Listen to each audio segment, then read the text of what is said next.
नमस्कार, मैं छत्तीसगढ़ अखबार के यूट्यूब चैनल इंडिया आजकल के स्टूडियो से सुनील कुमार। कल ऑस्ट्रेलिया के एक समुद्र तट पर अपना एक त्यौहार मना रहे यहूदियों पर हमला हुआ। पाकिस्तान से वहां जाकर बसे हुए एक बाप बेटे ने गोलियां बरसाई उनके ऊपर। अभी तक कुल 15 मौतें हुई हैं, जिनमें शायद एक हमलावर भी शामिल है। तो 14 यहूदी शायद उसमें मारे गए हैं। उनका त्यौहार था, दुनिया भर में यहूदी अपना त्यौहार मना रहे थे। ऑस्ट्रेलिया में बसे हुए यहूदी समुदाय का भी ये समारोह, ये जलसा सबको मालूम था। और पाकिस्तानी मूल के मुस्लिम बाप बेटे ने ये हमला सोच समझ के किया यहूदियों पर। काफ़ी दुनिया में इसको लेकर नाराज़गी है। मुस्लिम देशों ने भी नाराज़गी जाहिर की है, लेकिन मुस्लिम देशों की हमदर्दी ऑस्ट्रेलिया के साथ है कि उसकी ज़मीन पे ऐसा आतंकी हमला हुआ है। इजराइल का आरोप है कि ऑस्ट्रेलिया अपने देश में यहूदी विरोधी भावनाओं को रोकने के लिए कुछ नहीं कर रहा है। उसकी वजह है कि वहाँ पर सड़कों पर यहूदियों पर हमले, छोटे मोटे हमले बढ़ते चल रहे हैं। मैं भी आंकड़े देख रहा था, पिछले 2 सालों में कुछ 1900 हमले यहूदियों पर हुए हैं ऑस्ट्रेलिया में। 1900 हमले। दुनिया के अधिकतर ऐसे देश हैं, यहूदी तो हो सकता है कुछ देशों में ना हो, लेकिन मुस्लिम तो सभी देशों में हैं। और इस बात से इनकार नहीं करना चाहिए कि इस हमले का धर्म से लेना देना है। फिलिस्तीन के हिमायती कुछ मेरे सरीखे लोग भी हो सकते हैं फिलिस्तीनियों के हक के, लेकिन ऐसे बहुत सारे लोग अहिंसक हैं दुनिया में, जो अहिंसक तरीकों से फिलिस्तीनियों के हक की वकालत करते हैं, जो कि इस देश में गांधी, नेहरू, इंदिरा गांधी, अटल बिहारी वाजपेयी सारे लोग करते आए हैं। फिलिस्तीनियों के हक की वकालत मैं भी करते आया हूँ। लेकिन हिंसक तरीके से यहूदियों पर हमला करना, ये जहाँ जहाँ हो रहा है उन जगहों पर मुस्लिम लोग ही ऐसा कर रहे हैं। मुस्लिम समाज में पूरी दुनिया में इस बात को लेकर एक बड़ी नाराज़गी है कि इजराइल ने फिलिस्तीन के गाज़ा पर पिछले 2 साल में जो हमले किए, उसमें करीब 5 लाख लोगों का मरना तो तय है हमलों में। ये दस्तावेजीकरण इसका हो चुका है कि करीब 5 लाख लोग मारे गए हैं।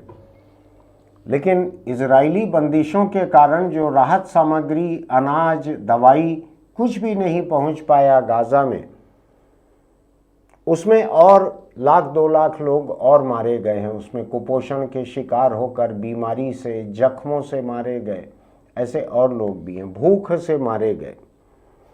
संयुक्त राष्ट्र संघ सहित दुनिया के बहुत से यूरोपीय देशों ने, ऑस्ट्रेलिया ने भी, इन्होंने कहा कि ये एक नस्ल को खत्म करने का काम कर रहा है, ये जनसंहार कर रहा है इजराइल गाज़ा में। उसकी चर्चा इसलिए ज़रूरी है कि इस हमले का सीधा लेना देना है उससे,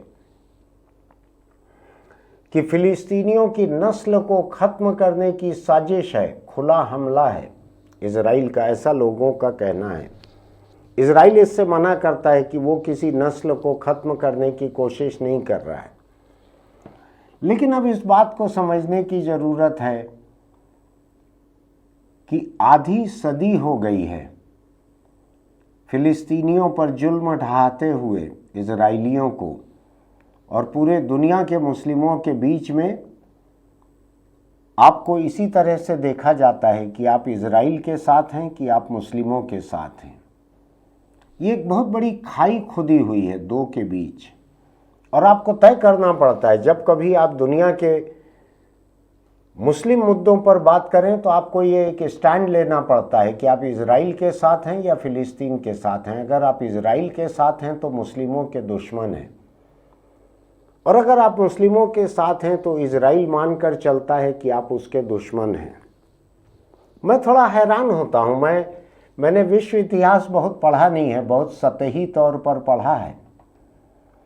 जिस तरह से हिटलर ने जर्मनी में यहूदियों को उनकी नस्ल की वजह से दसियों लाख यहूदियों को यातना शिविरों में मारा था। आप आंकड़ा गलत मत समझिएगा, दसियों लाख यहूदियों को यातना शिविरों में मारा था हिटलर ने। मैं रिकॉर्डिंग के बीच में एक बार देखने की कोशिश कर रहा था कि दसियों लाख का आंकड़ा मैं कुछ बढ़ा चढ़ा कर तो नहीं कह रहा हूं। करीब 20 लाख लोगों को, यहूदियों को गोलियों से मारा था हिटलर ने, और करीब 27 लाख लोगों को जहरीली गैस से मारा था। पूरी नस्ल को मिटा देने की एक कोशिश थी हिटलर की, यहूदियों की नस्ल को मिटा देने की। वहाँ से निकलकर यहूदी दुनिया का एक सबसे संपन्न देश इजराइल बने हैं। दुनिया के बड़े बड़े देशों में ये कारोबारी हैं, सूदखोर हैं, बैंकर हैं, पूंजी निवेशक हैं, वैज्ञानिक भी हैं, बहुत ही पढ़ी लिखी कम्युनिटी है ये।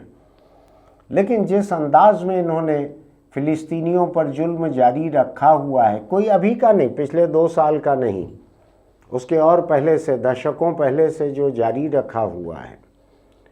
तो आपको ध्यान होगा, मुंबई पे जब हमला हुआ था, पाकिस्तान से लोग आए थे बोट से, आपको याद है, कुछ एक आतंकी, अजमल कसाब उसमें से एक था। उस समय भी उन लोगों ने ताज होटल पे हमला किया था, और एक यहूदी एक सेंटर था मुंबई में, उस पर भी हमला किया था उन्होंने। मैं उस पर बहुत ज़्यादा जाना नहीं चाहता, लेकिन यहूदियों पे मुस्लिमों के हमले कोई बहुत नई बात नहीं है, दुनिया में कई जगह बीच बीच में हुए हैं।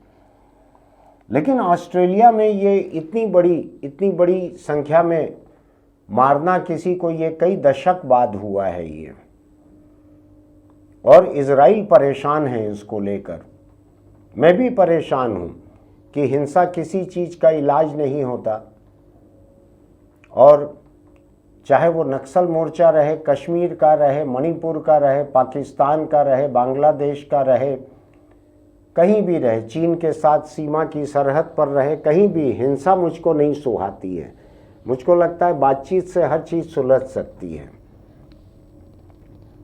फिलिस्तीन और इजराइल के बीच किसी बातचीत की गुंजाइश इजराइल ने छोड़ी नहीं है। अभी भी रोज वहां पर फिलिस्तीनियों को मारा जा रहा है।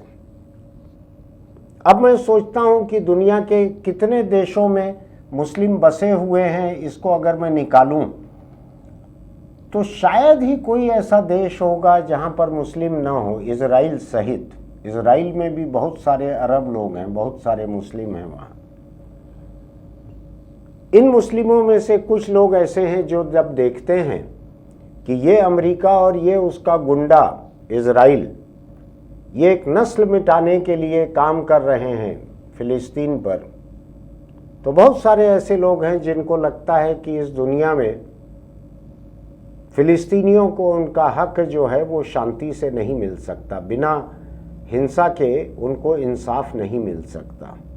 ऐसा लगता है बहुत से लोगों को। ऐसा सोचने वाले हर कोई हिंसक नहीं है। भारत के भीतर भी कई चीज़ों में लोगों को लगता है कि इन तबकों को बिना हिंसा के उनका हक नहीं मिल सकता। मैं अपनी बहस में, जुबानी और लिखने में बार बार लिखता हूं कि हर चीज़ का हल अहिंसक तरीके से निकालना चाहिए। लेकिन मैं हूं, मैं दुनिया में बसे हुए मुस्लिम जो हैं उतना जख्मी नहीं हूं। तो जगह जगह कई देशों में अभी ऐसे हमले हुए जहां मुस्लिमों ने यहूदियों पर हमले किए। ये बड़ा हमला है, 14-15 यहूदी मारे गए हैं, इसलिए थोड़ा ज़्यादा ये अभी खबरों में है, इसलिए मैं भी आपके सामने बोलने खड़ा हुआ हूं। एक बात तय है कि जब किसी नस्ल के ऊपर, किसी देश के ऊपर, किसी धर्म के ऊपर जुल्म एक सीमा से आगे बढ़ जाते हैं तो उसकी प्रतिक्रिया होती है। उस देश के लोग, उस धर्म के लोग, उस तबके के लोग, कहीं कहीं उस जाति या किसी देश में उस रंग के लोग, वो अहिंसा पर से भरोसा खो बैठ सकते हैं कुछ अरसे के लिए। उन तबकों में से कुछ लोग जिसके हाथ में बंदूक है, बारूद है, कुछ है। अभी हिंदुस्तान में भी पकड़ाए हैं ऐसे कुछ लोग जिनके बारे में पुलिस ने कहा है कि ये आतंकी हमला करना चाहते थे, लाल किला इधर उधर, ये 26 जनवरी को आतंकी हमला करना चाहते थे। कुछ डॉक्टर भी उसमें गिरफ्तार हुए हैं। ये एक अलग बात है कि हिंदुस्तान में कई मुस्लिम आतंक के आरोपों से 20-20 साल के मुकदमे के बाद बरी हुए हैं, पुलिस कुछ साबित नहीं कर पाई। तो मैं अभी उसमें उसके गुण दोष में नहीं जा रहा जो गिरफ्तार हुए हैं, लेकिन जो केस है पुलिस का वो यही है कि ये लोग नुकसान करना चाहते थे। किसका नुकसान करना चाहते थे, कहाँ हमला करना चाहते थे, अभी साफ नहीं है। लेकिन कोई रंज होगा उनके मन में, मैं नहीं जानता कौन सा रंज है। जितने नाम अभी पकड़ में आए हैं हिंदुस्तान में, उसमें अधिकतर मुस्लिम हैं। मैं ये भी नहीं कहता कि इन सब के मन का रंज पाकिस्तान ने यहाँ पे बोया होगा इनके दिलों में। हो सकता है कुछ लोग ऐसे हों, कुछ लोग, कुछ दर्जन, कुछ 100, कुछ 1000 ऐसे लोग हो सकते हैं। करोड़ों लोगों में शायद 19 करोड़ 20 करोड़ मुस्लिम हैं देश में, उसमें से 1000-2000 अगर ऐसे निकल जाएं तो बहुत बड़ी बात नहीं है। किसी भी धर्म, किसी भी राष्ट्रीयता के 1000-2000 लोग ऐसे निकल सकते हैं 20 करोड़ में, जो हिंसा करके हिसाब चुकता करना चाहते हैं। आपने देखा ना, वो क्या नाम था, गांधी नाम था शायद, गांधी को गोलियां मारी थी। एक बूढ़ा आदमी, कमज़ोर आदमी, खुले बदन बैठा हुआ है, बहुत ही कमज़ोर था शारीरिक रूप से, पूरी ज़िंदगी के उपवास ने बदन को कमज़ोर कर दिया था। और राम का भजन होता था जिस शाम को गोली मारी गई। कुछ रघुपति राघव राजा राम ऐसे कुछ है, मुझको थोड़ा कम मालूम है धर्म का, लेकिन शायद गांधी का पसंदीदा भजन यही था। तो ऐसे कुछ, वैष्णव जन तो तेने कहिए, पीर पर आई जाने रे। तो ऐसे भजनों वाली शाम को गांधी को गोली मारी गई थी, याद है ना आपको? एक हिंदू ने मारी थी गोली, और बाकी जो सहयोग कर रहे थे उस हत्यारे का, वो सारे के सारे हिंदू थे। कोई यहूदी, मुस्लिम, ईसाई, सिख, बौद्ध, जैन कुछ नहीं थे। तो होता है ऐसा। गांधी का कत्ल करना जायज़ था, नाजायज़ था, अदालत फैसला दे चुकी है। मैं उस इतिहास में जाना नहीं चाहता। काफ़ी लोग टाइम मशीन में चढ़ के इतिहास में जा चुके हैं, वहीं सेटल हो गए। कुछ लोग इतिहास में इस तरह से बस गए हैं कि मुझको लगता है वहाँ जाने के बाद टाइम मशीन का पेट्रोल ख़त्म हो गया, अब वापस नहीं आ पा रहे, वहीं पर हैं पूरे समय। तो जिन मुस्लिमों ने मारा है यहूदियों को, तो ये समझना चाहिए कि जिनके दिल दिमाग जख्मी हैं, जिनके जख्म अभी तक रिस रहे हैं, ये वैसे लोग हैं कुछ। इनको लगता है, इनको मालूम रहा होगा कि इनकी ज़िंदगी तो जाएगी ही, ये बचने वाले नहीं हैं, लेकिन फिर भी मार कर मारे। कुछ लोगों को मारे, 14 लोगों को इन्होंने मारा, एक खुद मर गया, दूसरा पकड़ा गया। और जो पकड़ा गया उसको भी पकड़ने वाला मुस्लिम ही है, वहीं का, ऑस्ट्रेलिया का, फल बेचने वाला है। 2 छोटे छोटे से बच्चे हैं। फल बेचने वाला कितना बड़ा होता है, कोई बहुत बड़ा कारोबारी थोड़ी होता है। उसने झपट कर इस बंदूकबाज को, जो गोलियां मार रहा था लोगों को, उसको पकड़ा, उसकी बंदूक छीनी, घायल हो गया उस चक्कर में। मुस्लिम है, बचाने वाला भी मुस्लिम है लोगों को, वरना वो कितने और लोगों को मारता उसका कोई ठिकाना नहीं था।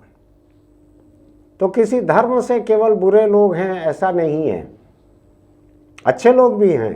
हर धर्म में अच्छे भी हैं, बुरे भी हैं। और जितने सीमित संख्या में चाहिए आत्मघाती हमला करने के लिए, उतने सीमित संख्या में तो कहीं भी मिल सकते हैं। नाथूराम गोडसे ने क्या किया था? आत्मघाती हमला ही तो था, गांधी की आत्मघाती हत्या ही तो थी। उसको मालूम था कि चारों तरफ से घेर के पकड़ लिया जाएगा। उसको मुल्क का कानून मालूम था कि उसको छोड़ा नहीं जाएगा, उसको मौत की सजा मिलेगी, मालूम था उसको। तो अपनी जान देने की कीमत पे उसने एक निहत्थे बूढ़े अहिंसक को मारा था, याद है ना आपको? तो धर्म लोगों के दिमाग में इस तरह का करता है। गांधी से शिकायत क्या थी नाथूराम की कि विभाजन के दौर में हिंदुओं का नुकसान हुआ, हालांकि दोनों तरफ के लोग मरे थे, हिंदू मुस्लिम। उसकी शिकायत विभाजन को लेके थी, हिंदुओं की मौतों को लेके थी, तो उसने मारा गांधी को। तो लोग ऐसा करते हैं, जब धर्म की हिंसा लोगों के सिर पर चढ़ जाती है तो ऐसा होता है। 75-77 हजार लोगों को इजराइल ने अपने हमलों में मारा, अधिकतर औरत बच्चे हैं उसमें। भूख से मरे 1-2 लाख और हैं, कुपोषण से और भूख से जो मरे हैं बच्चे। मैं बार बार यहाँ कहता हूँ, दुनिया का सबसे बड़ा कब्रिस्तान और दुनिया का सबसे बड़ा मलबा दोनों है। मैंने चैट जीपीटी से बातचीत में दुनिया का सबसे बड़ा कब्रिस्तान कहा गाज़ा को, तो उसने कहा कि मुझको पुख्ता जानकारी नहीं है कि ये सबसे बड़ा कब्रिस्तान है दुनिया का कि नहीं है। वहाँ मेरी जानकारी में तो ऐसा कब्रिस्तान नहीं है। तो मैंने उसको चैट जीपीटी को कहा कि आपकी समझ है जो है व्यंग की जुबान की थोड़ी कम है। जो लोग मलबे में दबे हुए हैं, मैं उसको भी कब्रिस्तान ही कह रहा हूँ पूरे के पूरे गाज़ा को, तो तुरंत उसको समझ में आ गया, तारीफ करना चालू कर दी मेरी कि आपकी भाषा बहुत पैनी और बहुत तीखी है। तो मैं सोचता हूँ कि जिस गाज़ा में लोगों को, बेकसूर लोगों को, लाखों लोगों को मारा है इजराइल ने, ये उसकी प्रतिक्रिया हो रही है। मुझको डर ये है, मुझको आशंका ये है कि दुनिया के अधिकतर देशों में मुस्लिम भी हैं और यहूदी भी हैं, इजरायली भी हैं। अगर लोगों को ये लगने लगे, मुस्लिमों को जगह जगह ये लगने लगे कि बिना हिंसा के उनके साथ इंसाफ नहीं हो सकता, बिना हिंसा के वो हक नहीं पा सकते, बिना हिंसा के हिसाब चुकता नहीं कर सकते, क्योंकि जो बड़े बड़े तेल के कुओं वाले जो मुस्लिम देश हैं, इस्लामिक देश हैं, उन्होंने कोई मदद नहीं की फिलिस्तीन की, मुस्लिमों की कोई मदद नहीं की। लाखों, दसियों लाख फिलिस्तीनी भूख से मरते रहे। इन मुस्लिम देशों ने अपना बिरयानी खाना जारी रखा, कोई मदद नहीं की फिलिस्तीनियों की। लेकिन ये खरबपति, कुबेर जैसे संपन्न लोग थे, ये इनको अपना धंधा ज़्यादा दिखता है, अमेरिका से रिश्ता ज़्यादा दिखता है। जो बिल्कुल सड़क छाप जो मुस्लिम है किसी भी देश में हो, वो जब हिंसा पे उतारू हो रहे हैं, जैसा भी ऑस्ट्रेलिया में हुए हैं, तो बाप बेटे दोनों ने सिर पे कफन बांधा, हमला कर दिया, एक मारा गया, एक उम्र कैद पा जाएगा या मौत की सजा होगी तो वो पा जाएगा। तो आत्मघाती हमला करने से अगर कोई अपने आप को रोक न पाए तो फिर दुनिया में कोई सुरक्षित नहीं है। कम से कम उनके निशाने पे जो जाति है, नस्ल है, धर्म है, राष्ट्रीयता है, उस पे तो खतरा है ही। मैं इसीलिए बार बार कहता हूँ कि हर हिंसा की एक प्रतिक्रिया होती है। दुनिया के किसी भी देश में वहाँ के लोगों को किसी दूसरे देश के लोग, जाति के लोग, धर्म के लोग, नस्ल के लोग, उन पर हमले नहीं करना चाहिए। उसकी प्रतिक्रिया कब कहाँ पे होगी इसका कोई ठिकाना नहीं है। हर हिंसा की एक प्रतिक्रिया होती है। ये कोई एक सिद्धांत है विज्ञान में, मैं ज़्यादा विज्ञान को नहीं जानता हूँ। विज्ञान का एक सिद्धांत है, हर क्रिया की एक प्रतिक्रिया होती है। ऐसा ही होता है जब किसी नस्ल के साथ, किसी देश के साथ जुल्म एक सीमा से पार कर जाते हैं तो फिर उनके हिमायती लोग, उस देश के लोग, फिलिस्तीन से निकले हुए लोग भी दुनिया के दर्जनों देशों में होंगे। कब उनमें किसके सिर पर खून सवार हो जाए और उसको लगे कि मेरी पूरी नस्ल को ख़त्म किया जा रहा है और मैं यहाँ बैठकर खाना खा रहा हूँ 2 वक्त नहीं, मुझको हिसाब चुकता करना है। इधर भी लगा था ना, नाथूराम गोडसे को लगा था हिसाब चुकता करना। मैं कोई 2 चीज़ों की तुलना नहीं कर रहा हूँ, मैं केवल घटनाओं के प्रसंग याद दिला रहा हूँ। सोचिएगा इस बात को, आँख के जवाब में आँख अगर निकाली जाएगी तो एक दिन पूरी दुनिया नेत्रहीन हो जाएगी। इसलिए ऐसी कोई हिंसा मत कीजिए। आप फिलिस्तीनी हो, आप यहूदी हो, इजरायली हो, हिंदुस्तानी हो, हिंदू हो, मुस्लिम हो, सिख, ईसाई हो, कुछ भी हो, कभी ऐसी हिंसा मत कीजिए जिसका प्रतिकार जब होगा तो आप उसको रोक नहीं पाएंगे, और रोकने की हालत रहे तो भी मत कीजिए। मैं आपको बतलाता हूं, अमेरिका के ऊपर जब हमला हुआ था, ओसामा बिन लादेन के प्लेन जाकर न्यूयॉर्क में वर्ल्ड ट्रेड सेंटर की बिल्डिंग, 2 बिल्डिंगों में घुस गए थे, दोनों बिल्डिंगों को गिरा दिया था। अमेरिकी अहंकार पे उतनी बड़ी चोट इतिहास में कभी नहीं पड़ी थी। कर दिया था ओसामा बिन लादेन ने।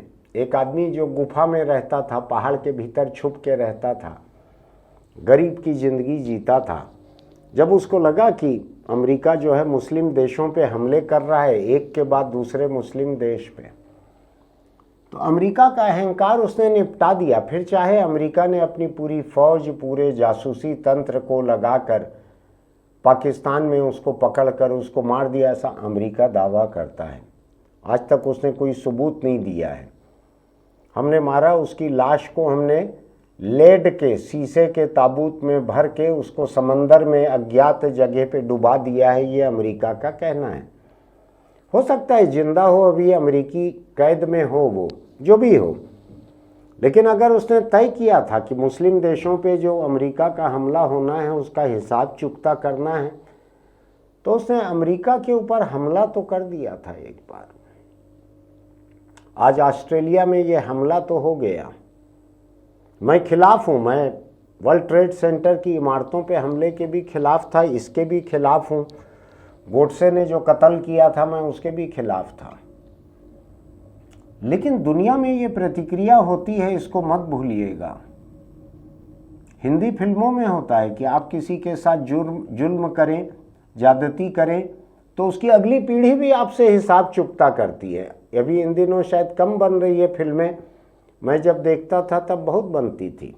पीढ़ी दर पीढ़ी लोग बदला चुकता करते थे, हिसाब चुकता करते थे। ऑस्ट्रेलिया की इस घटना से सबक लेना चाहिए।